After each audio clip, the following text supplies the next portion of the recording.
संताजी भाग 5.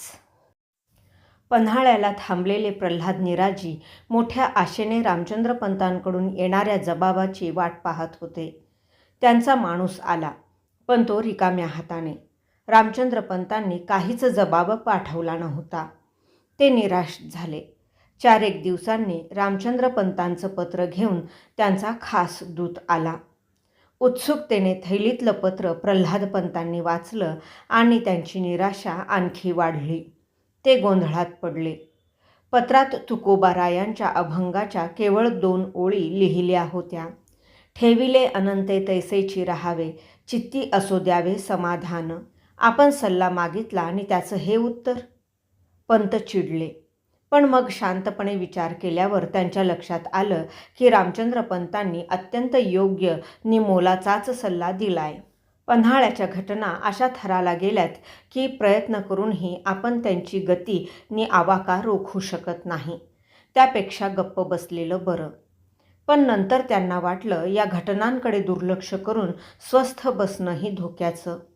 फितुरीला फूस दिल्याचा फुकटचा आळ आपल्या माथी येईल. इतर सरकारकून राहतील नामानिराळे नि आपलीच मान तेवढी फासात अडकायची. या विचाराने त्यांच्या मनाचा थरकाप उडाला. प्रल्हादपंतांकडे अष्टप्रधानातलं अत्यंत महत्त्वाचं न्यायाधीशाचं पद होतं. त्या पदाला ते सर्वस्वी पात्रही होते. त्यांची तर्कशक्ती अजोड, कुशल संभाषणपटू अशी त्यांची पूर्वापार ख्याती. युक्तिवाद करण्यात ते कधीच कुणाला हार जात नसत.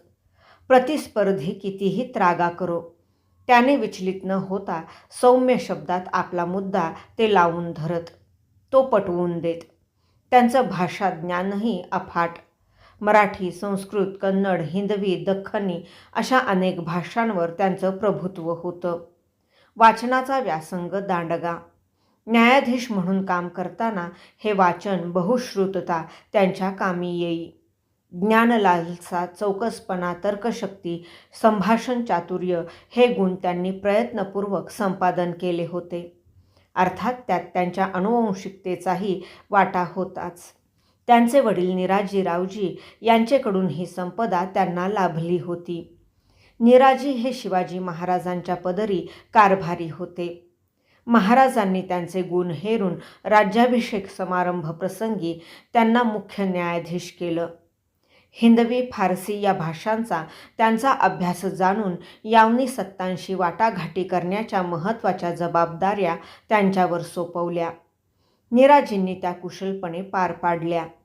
संभाषणात आपला प्रभाव कसा पाडायचा, शब्दांचा घोळ घालून वाटाघाटी कशा लांबवायच्या नि अखेर आपल्याला हवं तेच कसं पदरात पाडून घ्यायचं यात ते तरबेज. प्रतिस्पर्ध्याला बौद्धिक धडका देत युक्तिवादाच्या बळावर त्याला 4 मुंड्या चित करण्यात त्यांना विलक्षण आनंद वाटे. पित्याचे हे सारे गुण प्रल्हादपंतांमध्ये पुरेपूर उतरले होते. मराठ्यांची वृत्ती मुळात कूपमंडूक. तिचा त्याग करून पंतांनी यवन, युरोपियन, सिद्धी या जमातींच्या भाषा, त्यांच्या चालीरीती, राज्यकारभार पद्धती यांचा अत्यंत बारकाईने अभ्यास केला होता. परकीय सत्तांविषयी त्यांच्या इतकं ज्ञान असलेला अन्य कुणीही मुत्सद्दी स्वराज्यात नव्हता. त्यांचे हे गुण लक्षात घेऊनच वडिलांच्या माघारी शंभूराजांनी त्यांची न्यायाधीशपदी नेमणूक केली. निवाडा करण्याचं धार्मिक शास्त्रीय ज्ञान त्यांना पुरेपूर होतं. राजसभा, धर्मसभा, गोतसभा भरवून न्याय कसा करावा, साक्षीदारांच्या नोंदी कशा नोंदवाव्यात, त्यातल्या खऱ्या खोट्यांची परीक्षा कशी करावी. निवाडा जेव्हा एखाद्या दिव्याने करायचा असेल तेव्हा अग्रवादी नि पश्चिमवादी यांच्या मुखावरचे भाव नेमके टिपून निष्कर्षाप्रत कसं यावं या गोष्टींचा सखोल अभ्यास त्यांना होता. वतनांबद्दलची जुनी फरमानं, त्या आधारे झालेले महजर, निवाडापत्रे यांची उत्तम माहिती त्यांना होती. त्यामुळे वतनांचे पिढीजाद वाद गर्गशे ते चटकन निकाली काढत. असा हा ज्ञानी माहितगार माणूस. पण नेमका शंभूराजांवर इतराज. का तर राजकारणाशी त्यांचा असलेला संबंध राजांनी मर्यादित केलेला. लष्करी बाबींपासून तर त्यांनी त्यांना 4 हात दूरच ठेवलं होतं. आपली तर्कशक्ती, कुशाग्र बुद्धिमत्ता, युक्तिवादातलं कौशल्य, अनेक भाषांचा अभ्यास, बहुश्रुतता या जोरावर मोठमोठी राजकारणं आपण लिलया पार पाडू. पण तशी संधी दिली जात नाही ही त्यांची खंत होती. राज्याचं प्रतिनिधीपद त्यांना हवं होतं. प्रतिनिधी म्हणजे राजा राजधानीत नसेल तेव्हा राजदंड हाती धरून राज्य चालवणारा शक्तिशाली मंत्री. एका अर्थी तो राजाची सावली वा त्याच्या गैरहजेरीतला अप्रत्यक्ष राजाच. शिवाजी महाराजांनी हे पद निर्माण केलं आणि कर्नाटक स्वारीवर जाताना त्याची जबाबदारी राहुजी सोमनाथांकडे सोपवली होती. राहुजींचा तो दरारा थाट प्रल्हादपंतांनी प्रत्यक्ष पाहिला होता. तेव्हापासून या पदाची लालसा त्यांच्या मनात निर्माण झालेली. पण प्रश्न शंभूराजांपुढे ती व्यक्त कशी करायची हा होता. कवी कलश राज्याचे छंदोगामात्य. त्यांच्या हाती राजांनी बरीच सत्ता दिलेली. तेही विद्वान अनेक भाषांचे जाणकार होते. वतनदारी पद्धतीचा सखोल अभ्यास होता त्यांचा. प्रल्हादपंतांनी दिलेले काही निवाडे मनास आले नाहीत तर शंभूराजे विचारार्थ ते कलशांकडे पाठवत. ते प्रल्हादपंतांना अपमानास्पद वाटे. त्यामुळे कलशांवर त्यांचा सर्वाधिक राग होता. त्यांच्या या मनस्थितीचा नेमका आदमास राजांना आला नाही. पन्हाळ्याचा धोका टाळण्यासाठी त्यांनी निर्लेप मनाने त्यांची तिकडे रवानगी केली आणि पत्राद्वारे त्यांना कळवलं. तळकोकणचा खडा पहारेकरी असलेला पन्हाळा जेर करावा हे बादशहाच्या मनी फार. गनिमाची दाटीही त्या प्रांती विशेषच झाल्याचे वर्तमान आहे. ताम्र हरेक प्रकारे हुन्नर लढवितील. त्यांचे एक जरा चालू न देणे. कवीजी आणि गणोजी राजे यांचा तंटा तोडून बहुता प्रकारे उभयतांची दिलजमाई होईल ते करणे. अशा वखती घरफूट बरी गोष्ट नव्हे. तुम्ही हुशार चौकस तमाम मुद्दे मनास आणून समजाविषयी कराल या हेतूने तुम्हास पाठविले असे. विशेष बाब तरी हुजूर लेहून कळवावी. इकडून विनाविलंब विल्हे केले जाईल ये विषयी अंदेशा न धरणे. पंतांची वाणी नि विचारशक्ती यावर राजांचा केवढा विश्वास. पण पंतांनी या दोन्हींचा वापर करणं हेतुतः टाळलं. आपल्या अफाट तर्कशक्तीला एक जरा तोशिष त्यांनी पडू दिली नाही. गणोजी गुमराह होतोय हे दिसत असून ते गप्प बसले. गडावर फितुरीची लागण झालेली. शंभूराजांची दुसरी राणी चंपा आणि तिचा एक पुत्र यांना कुठल्याही क्षणी दगाफटका होईल, कलशांच्या प्राणांवर बेतेल हे त्यांना कळत होतं तरी ते स्वस्थ राहिले. प्रकरण हाताबाहेर गेल्याचा केवळ आभास त्यांनी निर्माण केला.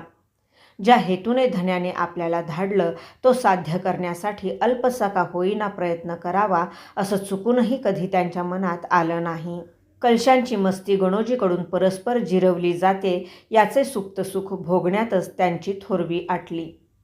कुणाकडून कशी का होईना या कनोजी ब्राह्मणाची नांगी परस्पर ठेचली जावी ही त्यांची इच्छा होती. गणोजी कलशांना नव्हे प्रत्यक्ष राजांना शह देण्याच्या प्रयत्नात आहे हे ओळखूनही ते गप्प बसले. आणि आता तर रामचंद्रपंतांचा बहुमोल सल्ला त्यांना लाभला होता. कशातच भाग घ्यायचा नाही. तटस्थ राहायचं. कलश गणोजी परस्परात भांडतील, लढतील नि मरतील. आपण त्यांच्या कटकटी का अंगावर घ्या. कुणाच्या अध्यात्मध्यात पडायलाच नको. पंतांनी मनोमन ठरवून टाकलं. डोळे मिटून दूध पिणाऱ्या मांजराला वाटतं कुणाचंच आपल्याकडे लक्ष नाही. पण पाठीत रपकन सोटा बसल्यावरच त्याला वस्तुस्थिती कळते. प्रल्हादपंतांनाही लवकरच याचा अनुभव येणार होता. आलमगीर औरंगजेबाच्या छावणीचा अवाढव्य घेर अकलूजला पसरला होता. त्या पसाऱ्यामुळे एवढ्याशा त्या गावाला मोठ्या नगराचं रूप आलं होतं. अकलूज हे मोगलांचं महत्त्वाचं ठाणं. तिथे एक मजबूत भुईकोट बांधलेला होता. पातशहांचा मुक्काम त्या कोटात होता. कोटाभोवती 6 कोस परिसरात सैन्याच्या राहुट्या, तंबू, खेमे लागलेले. पागेत अरबी, तुर्गी, तंगपा, कुत, काठेवाडी, कंदाहारी असे नाना जातींचे मस्तवाल घोडे फुरफुरत होते. पांढरे, काळे कबरे, कुम्मेत रंगाचे ते घोडे देखणेनी दिमाखदार दिसत होते.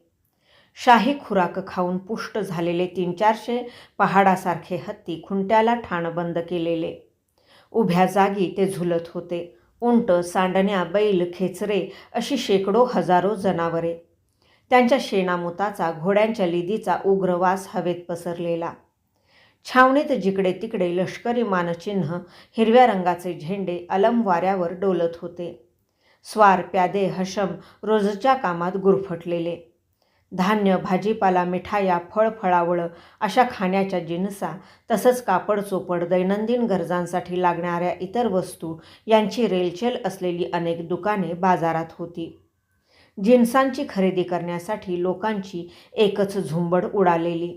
कोटाच्या आत असलेल्या एका विस्तीर्ण मैदानात पातशहांचा भव्य गुलालबार तंबू उभा होता.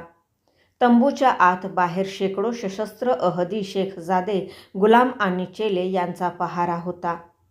तंबूच्या प्रचंड विस्तारात नगारखाना, दिवाने आम, दिवाने खास, खलबतखाना, पातशहांची ख्वाबगाह, बेगमांचा जनाना असे अनेक विभाग होते.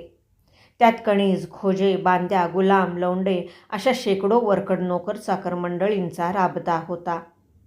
गुलालबारला वेढून सरदार आणि शहजाद्यांचे खेमे गोलाकार पद्धतीनं लागलेले. त्यांच्या सभोवती लहान मोठ्या किमान 50 तोफा सज्ज ठेवलेल्या. पातशहांनी त्यांचे कुटुंबीय यांच्या रक्षणासाठी नेहमीच अशी चोख व्यवस्था केलेली असे. असरची नमाज अदा करून पातशहा खलबतखान्यातल्या आराम कुर्सीवर येऊन विसावले. 71 वर्षांचं त्यांचं वय. देह वार्धक्याने वाकलेला. दाढीनी भुवयांचे केस बहुतांश पांढरे झालेले, गालफडं उठून वर आलेली. सुरकुतलेल्या कपाळाखालचं त्यांचं सरळ धारदार नाक चेहऱ्याच्या मानाने मोठं वाटत होतं. खोल गेलेल्या त्यांच्या डोळ्यात मात्र विलक्षण चमक होती. शुभ्र घोळदार झगा नितुमान त्यांनी घातलेली. डोक्यावर भुऱ्या रंगाची साधी पगडी होती. गळ्यातली मोत्यांची कंठी वगळता त्यांच्या अंगावर अन्य अलंकार नव्हता. साध्या सुध्या पोशाखातली पोक आलेली त्यांची करुण काया पाहून हा माणूस अलम हिंदुस्थानचा पातशहा आहे या गोष्टीवर कुणाचाही विश्वास बसला नसता. त्यांच्या उजव्या बाजूच्या आसनावर पायापर्यंत रुळणारा सफेद जामा घातलेला, डोक्याला पांढरा साफा बांधलेला, शुभ्र गोऱ्या रंगाचा एक वृद्ध इसम बसला होता. त्याची पांढरी दाढी गळ्यापर्यंत रुळत होती. अंगाने तो गोल गरगरीत, चेहरा भरीव निमांसल. हातातल्या पांढऱ्या मण्यांच्या माळेतला एक एक मणी ओढत मनातल्या मनात तो अल्लाहचं नामस्मरण करत होता. पातशहांच्या समोर एक उंचापुरा धिप्पाड पुरुष कमरेत किंचित झुकून अदबीने उभा होता. वयाने 50च्या पुढचा, रुंद जबड्याचा, दिसायला उग्र. त्याचं कपाळ मोठं होतं. नाक पोपटाच्या चोचीसारखं बाकदार होतं. डोळ्यात सुरम्याची रेघ रेखल्यामुळे राखाडी रंगाचे त्याचे डोळे चमकत होते. त्याची मान पुष्ट नि घेरेदार होती. आपली करडी दाढी त्याने मेहंदीने रंगवली होती. इनकी तारीफ, त्याच्याकडे पाहत खर्ज भरल्या आवाजात फकीराने पातशहांना विचारलं. हा आमचा वफादार सालार शेख निजाम मुकर्रब खान, पातशहा म्हणाले. मग शेख निजामाला त्यांनी त्या फकीराची ओळख करून दिली. गुलबर्ग्याच्या हजरत बंदे नवाज गेसूदराज यांच्या दरगाहचे सज्जाद नशीन जनाब हजरत सय्यद फतेह मोहम्मद खान साहेब आहेत हे. सलाम अलैकुम. हुजूर के दीदार से बंदा निहाल हुआ. निजाम कमरेत आणखी वाकला. त्याचा दणांता आवाज सनईच्या सुरासारखा मंजूळ झाला. पातशहांच्या दृष्टीने फतेह मोहम्मद खान हा केवळ एक फकीर नव्हता, तो पहुंचा हुआ अवलिया होता. दर्ग्याचा सज्जाद नशीन म्हणजे मठाधिपती. हजरत बंदे नवाज गेसूदराजांवर पातशहांची नितांत श्रद्धा. आणि हा अवलिया त्यांच्या थोर वंशातला म्हणजे प्रकरण बडं आहे हे निजामाच्या लक्षात आलं. आपली नजर फकीराच्या गलेलठ्ठ पायांवरून त्याने ढळू दिली नाही. तरीही त्याला हे कळेना की पन्हाळ्याचा महत्त्वाचा वेढा टाकून या माणसाचं दर्शन घ्यायला आपण यावं असं पातशहांना का वाटलं. मागच्या 3 महिन्यांपासून पन्हाळ्याच्या पाषाणाशी उभी झुंज घेत होता तो. यश अजून खूप दूर होतं तरी परिस्थिती त्याला अनुकूल झाली होती. संभाजीचा साला गणोजी त्याच्या गळाला लागला होता. रायगडाच्या सुरक्षित घेऱ्यातून संभाजीला उघड्या मैदानात येणं त्याने भाग पाडलं होतं. कृती करण्याची वेळ जवळ आलेली असताना अचानक त्याला पातशहांचं बोलावणं आलं होतं. शेख निजाम, पातशहा पातळ किनाऱ्या आवाजात म्हणाले, हजरत साहेब एक महत्त्वाचा संदेश देण्यासाठी गुलबर्ग्याहून इथे आले आहेत. ते सांगतील ते तू नीट ऐक, त्यावर गौर कर. जो हुक्म जहाँपनाह. निजामाने अपेक्षेने सय्यदकडे पाहिलं तर तो डोळे मिटून तसबीहच्या माळेचे मणी ओढण्यात दंग झालेला. बऱ्याच वेळाने डोळे उघडून फक्त एकदाच त्याने निजामाकडे पाहिलं. मग त्याच्याकडे संपूर्ण दुर्लक्ष करून पातशहांशीच तो बोलू लागला. आपको याद होगा जहाँपनाह, 3 महिन्यांपूर्वी जियारतीसाठी तुम्ही गुलबर्ग्याला हजरतांच्या आस्थान्यावर आला होता. हाँ, हमें याद है. उस वक्त आपने एक मन्नत मांगी थी.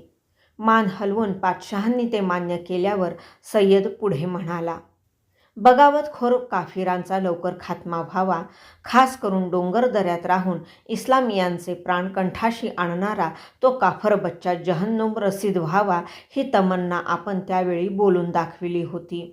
दुरुस्त कहा आपने. एक दीर्घ निश्वास टाकून पातशहा म्हणाले, त्या काफर बच्च्याचं नाव आहे संभा. 8 वर्षांपासून त्याने आमची नींद हराम केली आहे.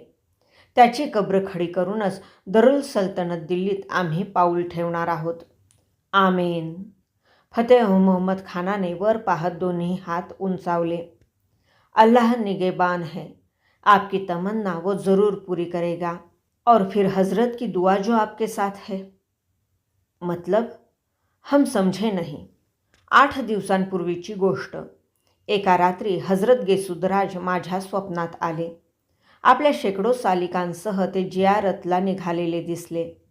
मला त्यांनी विचारलं, तुझं काय चाललंय? मग म्हणाले, रायरीच्या पहाडात खूप दिवसांपासून एक सुवर ठाण मांडून बसला आहे. आम्ही त्याला धरायला निघालो आहोत. तूही आमच्यासोबत चल आणि या नेक कामात आम्हाला मदत कर. जाग आल्यावर मी उठून बसलो. हा त्यांचा दृष्टांत आहे हे माझ्या लक्षात आलं नि तो सांगायला लगेच मी तुमच्याकडे धावलो. तो काफर बच्चा खत्म होईपर्यंत तुम्ही गाजींनी चालविलेल्या जिहादमध्ये शरीक व्हायची माझी ख्वाहिश आहे. हे सांगताना सय्यदच्या गोल गरगरीत चेहऱ्यावर अभिमानाचा अंगार फुलला होता. सुना तुमने शेख निजाम? पातशहा म्हणाले, मागच्या वर्षभरापासून आम्ही तीच कोशिश करतोय. हजरत सांगतात त्या अर्थी ती नक्की कामयाब होणार. हा मौका हातचा जाऊ देऊ नकोस. फते केलीस तर तुझ्या तरक्कीत 4 चांद लागतील. जहाँपनाह, आपके लिए ये बंदा जान तक कुर्बान करने के लिए तैयार है. हमें तुम्हारी नहीं, उस काफर की जान चाहिए. पातशहांचा स्वर नकळत चढला. निजामाला आपली चूक कळली. त्याने आश्वासन दिलं, मैं वादा करता हूँ, अब तो खुदा भी मेरे साथ है. आणि दुसऱ्या दिवशी एका वेगळ्याच धुंदीत तो पन्हाळ्याच्या रोखाने दौडू लागला. भाग 5 समाप्त.